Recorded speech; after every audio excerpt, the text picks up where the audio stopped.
Olha, a Reforma Protestante foi uma série de movimentos em toda a Europa, em todas as classes, seja classe intelectual, nobreza, classe média, pobres camponeses, pobres citadinos, as universidades, as ordens monásticas, os sacerdotes regulares, enfim, que o que tem em comum entre todos esses grupos, essas pessoas, é um desejo de purificação espiritual da Igreja Católica na Europa, um desejo de retorno da Igreja às bases da fé. E aí esse retorno seria o conserto, né? Consertar a Igreja Católica na Europa com base no Novo Testamento, né?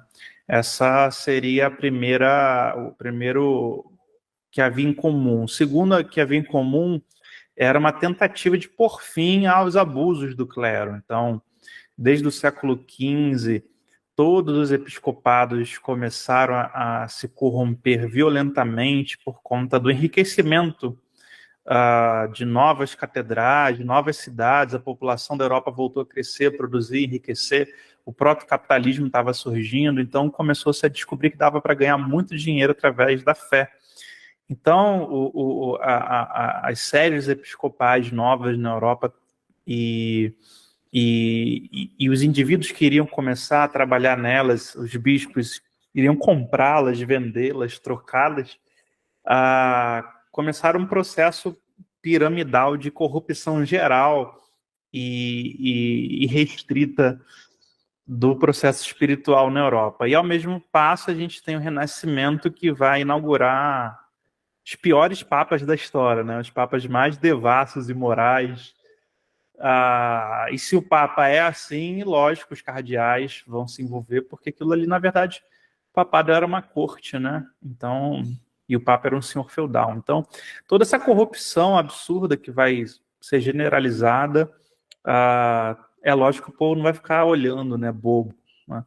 E junto com essa corrupção moral, você tem também uma corrupção da igreja que se estende à economia.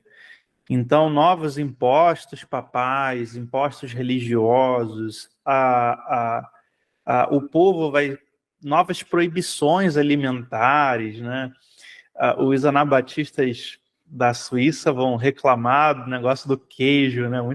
É muito interessante as proibições que vão surgir.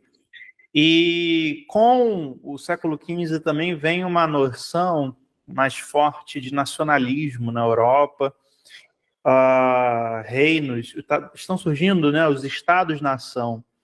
Então, esses novos monarcas fortes, ingleses, franceses, italianos, alemães, eles começam a perceber um pouquinho a ideia de território e de evasão fiscal, ou seja, toda vez que o Papa entra em guerra e convoca impostos para financiar a sua guerra, ele está tirando dinheiro da minha nação e está levando esse dinheiro para Roma e eu não estou ganhando nada com isso, né? Então, há também a parte... um desapontamento e uma rivalidade em geral da Europa não papal com o Papa. Como assim? O Papa, ele tinha seus aliados. Então, imagina que você... uma época o papado ficou na mão da França, depois o papado vai ficar na mão da Espanha.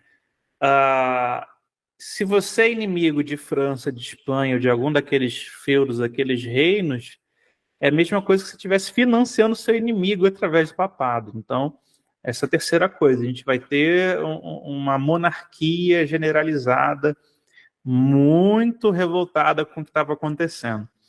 E em quarto, você tem um processo intelectual do humanismo, né? Os humanistas, eles começam a entrar em contato com as fontes em grego e em hebraico e comparar o grego e o hebraico com a tradução da Vulgata e com as traduções que estavam correndo. Foram verificar muitos erros, muitos problemas e começaram, então, a atacar, né, o problema na parte intelectual e filosófica que estava correndo na Europa, né? Então, o humanismo dentro das universidades, ele vai mostrar, olha a igreja aqui do Novo Testamento e olha isso aqui que a gente vive. Basta a gente ver o Erasmo de Roterdã, né, no Elogio da Loucura, que seria o caso mais clássico.